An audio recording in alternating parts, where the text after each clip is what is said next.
Bonjour, je suis Babacar Ba, je suis banquier, consultant international, par ailleurs président du mouvement Alternative Citoyenne.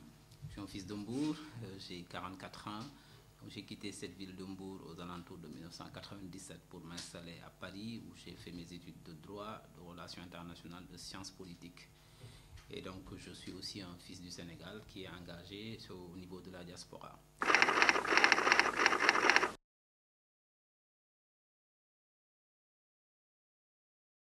Comme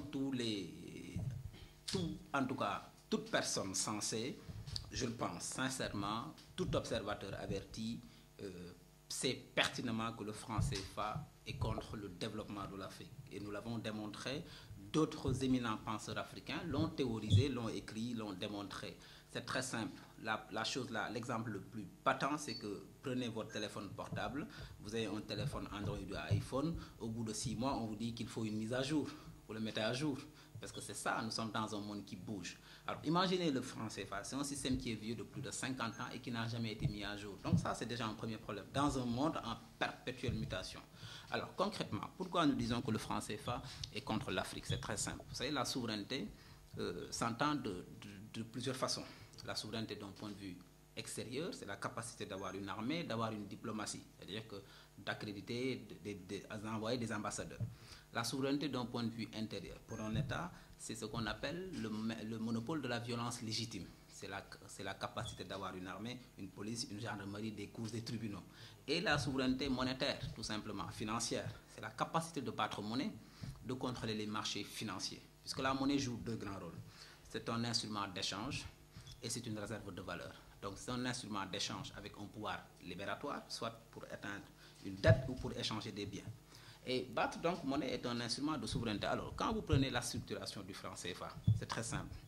Nous sommes ce qu'on appelle une économie de marché. Dans une économie de marché, on part du principe que ce sont les ventes qui financent les achats. Donc le Sénégal vend de l'arachide et avec l'argent, on va acheter des produits manufacturés. La balance commerciale, elle est déficitaire depuis longtemps, puisque le prix de la voiture Renault de 1960 a extrêmement augmenté. Alors que le prix de l'arachide de 1960 à aujourd'hui n'a pas beaucoup augmenté. Donc, on est déficitaire. À chaque fois, par exemple, on vend 100 et on est obligé d'acheter 500. Et ça fait qu'on a un trou tout le temps. Donc, dans le cadre d'une économie, il nous faut avoir des outils, des leviers pour faire face. Donc, la structuration du franc CFA, c'est 4 grands principes. Le premier, c'est la fixité de la parité par rapport à la monnaie à encre, par rapport à la zone euro. 1 euro égale 655,957 francs CFA. Donc, la parité est fixe. Cette fixité ne nous permet pas, nous, une économie comme le Sénégal, de faire face à ce qu'on appelle les chocs asymétriques, comme par exemple la chute du prix du pétrole.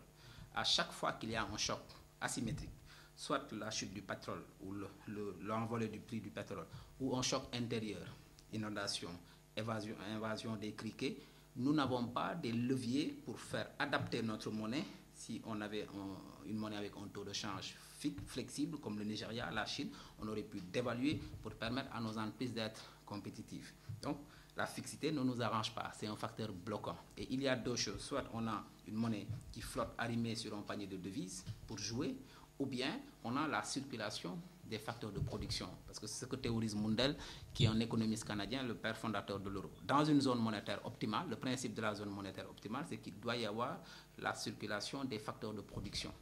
Et là, il n'y en a pas, c'est-à-dire qu'il n'y a pas de travail à Niamey, on amène le travail d'Abidjan à Niamey, comme en zone euro. Donc, on n'a pas de circulation des facteurs de production et on n'a pas aussi une flexibilité. Donc, premier problème. Deuxième problème, c'est le principe de la libre convertibilité illimitée du franc CFA. C'est un principe fondamental. Elle est fausse, puisque quand on prend du franc CFA en zone BCEAO, à Dakar, on ne peut pas convertir ce franc CFA-là en zone BAC, au Cameroun, en Afrique centrale, ou aux Comores, avec la Banque centrale des Comores, alors que c'est le même franc CFA. Et pourquoi cela est important? Ça ne nous permet pas d'accélérer le volume des échanges entre nos pays du Sud. Donc, rappelez-vous, la volonté du colonisateur, c'était de freiner le volume des échanges entre nos zones. Donc, le commerce intra-africain, c'est 11%, ce qui est très faible, parce que la monnaie n'est pas convertible. Quand vous prenez du franc CFA à Abidjan, vous devez acheter des euros pour acheter du franc CFA au Cameroun. Donc, c'est ridicule. Troisième principe, la libre transférabilité entre le franc CFA et l'euro. Ça, ce n'est pas nous qui parlons, c'est la Banque mondiale et la SLUCET qui dit que ça accélère et ça favorise la fuite des capitaux, la fuite des capitaux. Ils disent que depuis 50 ans, il y a à peu près 400 milliards de dollars de fuite de capitaux. C'est-à-dire que vous prenez tout de suite 1 milliard de francs CFA, vous pouvez les transférer en X euros, sans aucun marché intermédiaire. Et cela, c'est le principe de la libre transférabilité qui est extrêmement dangereux pour nos économies, puisque nous avons besoin de contrôler la masse monétaire pour réguler l'économie pour les questions d'inflation et de déflation. Troisième problème. Quatrième problème, la centralisation des réserves. La centralisation à 2 niveaux. D'abord, centralisation des réserves de change auprès de chaque banque centrale. La BCEAO centralise les réserves de change des pays de la zone BCEAO. La BEAC centralise les réserves de change des pays de la zone CEMAC et la Banque centrale des Comores centralise ses réserves de change. Et ces 3 banques centrales vont centraliser leurs réserves auprès du compte d'opération ouvert sur les livres du Trésor public français, qui stipule que nous devons bloquer 50% de nos avoirs extérieurs sur ce compte d'opération. Concrètement, quand le Sénégal va 100, nous déposons là-bas 50. C'est ridicule. Ce qui est bloqué peut aujourd'hui financer le développement de l'Afrique. Nous disons ceci. Aujourd'hui, c'est très simple. Chaque pays doit battre monnaie. L'Europe a compris qu'il fallait s'unir pour ne pas disparaître devant l'hégémonie américaine. À défaut de le faire politiquement, ils l'ont fait économiquement. La France et l'Allemagne se sont assis autour du charbon et de l'acier. En 1951, c'était le motif de leur guerre pour créer la CECA, la Communauté européenne du charbon et de l'acier. C'était le point de départ. Puis le traité de Rome en 1957, puis Schengen, marché unique, marché commun, jusqu'à arriver à l'euro. Ils l'ont fait. Nous pensons qu'aujourd'hui, la seule et unique zone, la seule et unique possibilité pour l'Afrique, c'est d'aller vers une monnaie unique. Heureusement, les autorités africaines sont sur le sujet. Il y a des horizons qui sont fixés, je pense à l'horizon 2020, pour d'abord avoir une monnaie régionale, au niveau, par exemple, de l'ECOWAS, de la CEDEAO, et dans les autres zones, pour qu'on puisse, dans un environnement très proche, avoir une monnaie africaine. C'est le seul moyen de faire face dans un monde en perpétuelle mutation, parce que vous savez tous pertinemment comme moi que l'Afrique est riche et que les Africains sont pauvres, et que l'Afrique, c'est le continent qui fait le plus de croissance, c'est à peu près 6,5%, plus que les BRICS. Nous savons que c'est le milliard d'habitants. Dans moins de 30 ans, en 2050, nous allons doubler notre population, on sera à 2 milliards, nous serons le moteur de la croissance mondiale. Et donc, nous devons tout de suite réagir pour faire face, pour que l'Afrique devienne un acteur des relations internationales au lieu d'être un sujet des relations internationales. La question de la monnaie, elle est fondamentale. Et dernier exemple, tous les pays de la zone CFA sont en retard par rapport aux pays qui n'ont pas le franc CFA. Donc c'est ce que nous disons. Le Nigeria a le Naira, c'est une monnaie locale. Le Nigeria est la première, voire la deuxième puissance africaine. Donc le Ghana a le Dalasi. 1 kilo de sucre coûte moins cher en Gambie qu'au Sénégal parce que les facteurs de production sont très chers au Sénégal. Le franc CFA ne reflète pas la réalité économique de nos pays. Maintenant, d'autres diront qu'il y a un avantage. C'est effectivement la fixité pour eux. Il n'y a pas de risque par rapport à l'inflation. Mais comme disait Mitterrand, gouverner, ce n'est pas plaire. C'est prendre le risque de changer le cours de l'histoire et d'en assumer les conséquences. Et De Gaulle, le général De Gaulle disait que les pays n'ont pas d'amis, ils ont des intérêts. C'est à nous de défendre les intérêts des populations africaines. Voilà sur le franc CFA.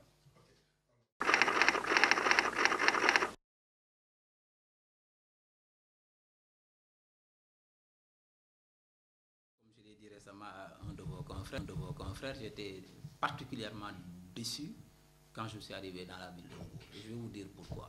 D'abord parce que Mbour est la deuxième ville économique du Sénégal. Vous savez qu'en termes d'apport dans les recettes du Sénégal, la ville de Mbour est numéro 2. Et pour plusieurs raisons. Nous avons le deuxième port de pêche artisanale du Sénégal. Nous produisons 40% de la production halieutique du Sénégal.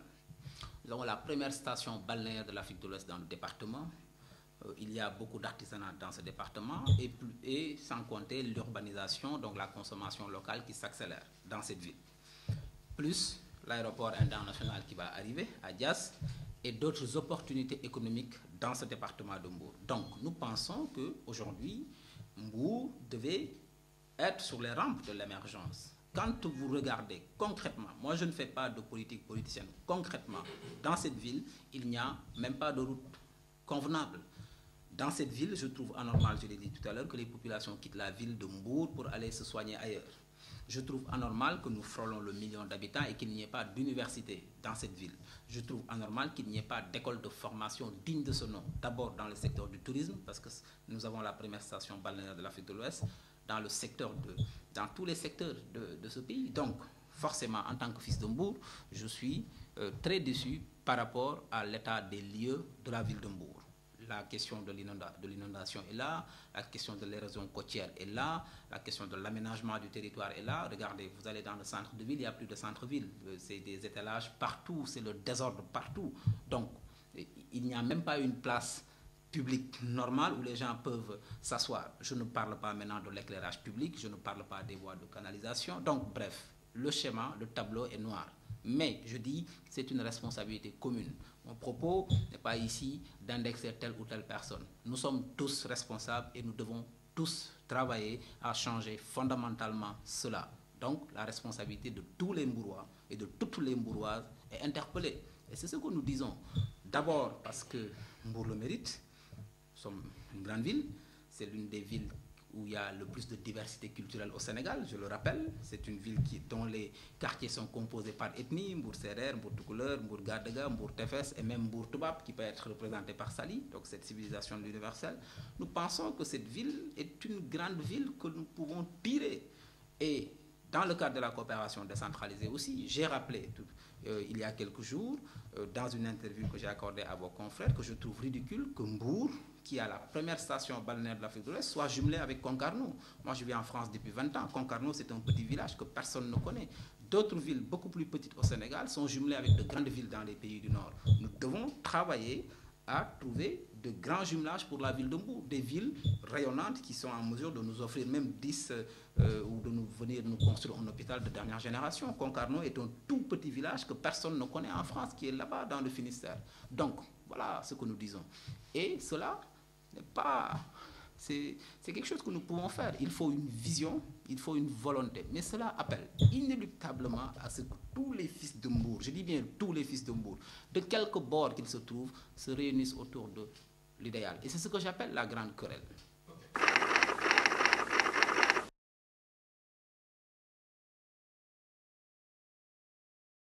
Et naturellement, j'ai une ambition pour l'Afrique. D'abord, une ambition pour le Sénégal, et Mbour fait partie du Sénégal et de l'Afrique. Donc forcément, on doit commencer par balayer devant notre porte. Donc nous pensons que nos actions, doivent partir de Mbour, parce que d'abord, nous devons construire la ville de Mbour pour pouvoir exporter, en tout cas, ces expériences-là. Et nous travaillons aussi à créer un leadership local fort partout au Sénégal et après, dans la deuxième phase, partout en Afrique. Donc Mbour est au cœur de notre préoccupation. Nous avons aujourd'hui, nous sommes en train de travailler sur une grande vision pour la ville de Mbour, aussi bien avec des fils de Mbour que dans la diaspora. Je rappelle que Mbour a la 3e diaspora du Sénégal. Après Fouta, Louga, c'est la ville de Mbour. Donc de talentueux fils de Mbour, aussi bien à l'intérieur qu'au niveau de la diaspora, sont en train de faire un travail formidable et nous mettrons tous ces fils de Mbour-là à contribution pour qu'à la fin du jour, Mbour puisse peser convenablement dans le processus décisionnel de ce pays. Quand je dis Mbour, je parle du département, pas forcément Mbour commune, encore une fois. Donc c'est l'entité. Pour moi, comme je disais tout à l'heure, la grande querelle, c'est que Mbour doit être érigé en région. La région de la Petite Côte, ça se justifie aussi bien économiquement, on l'avait dit, nous l'avons dit, et géographiquement, n'est-ce pas? Donc ça, c'est la grande querelle. Amener une université de dernière génération ici, ça, c'est la grande querelle. De véritables centres de formation ici à Mbour, ça, c'est la grande querelle. Des unités médicales à la hauteur des populations, ça, c'est la grande querelle. Donc, des écoles de formation. Donc, tout cela existe et ce sont des choses à portée de main. Nous devons réfléchir, aussi bien avec les moyens de l'État disponibles qu'avec aussi les nouvelles pistes de financement innovants que nous devons imaginer et mettre en place pour mieux participer à financer la ville de Mbour, financer le développement de la ville de Mbour en mettant tous les fils de Mbour autour de la table.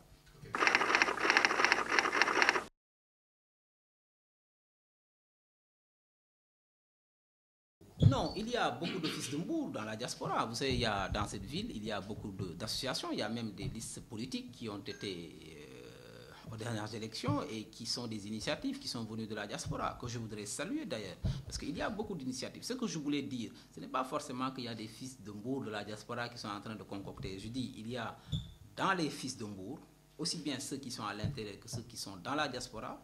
Je pense que chaque fils de Mbour a une vision pour cette ville. Maintenant, nous pensons que pour réussir, il faut aller au-delà des contingences politiciennes.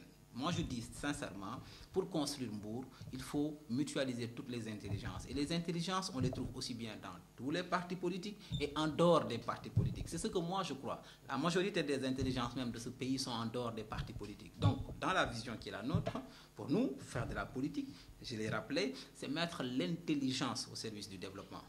Et mettre l'intelligence au service du développement, c'est un dépassement, c'est sortir du carré, c'est sortir des partis politiques, de l'esprit partisan, pour aller chercher tous les talents de Mbour et les poser autour de la table pour qu'on puisse discuter sur un idéal. Cet idéal-là s'appelle Mbour, cet idéal-là s'appelle le Sénégal, cet idéal-là s'appelle l'Afrique. Et que maintenant, l'activité politique, je dis bien, la dévolution autour du pouvoir, ça c'est un temps. Mais il y a un temps pour faire de la politique, parce que ça c'est la marche du pays, et un temps pour travailler. Nous devons simplement travailler. Et que chaque fils de Mbour, je dis bien chaque fils de Mbour, au-delà de son parti politique, de son appartenance, qu'il soit PDS, Rewmi, APR, Alternative Citoyenne, a l'obligation, je dis bien l'obligation, d'apporter sa participation pour tirer cette ville vers des lendemains meilleurs. Si nous faisons ça, si nous permettons à Mbour d'émerger, nous y gagnerons tous. Et nous serons fiers de cette ville.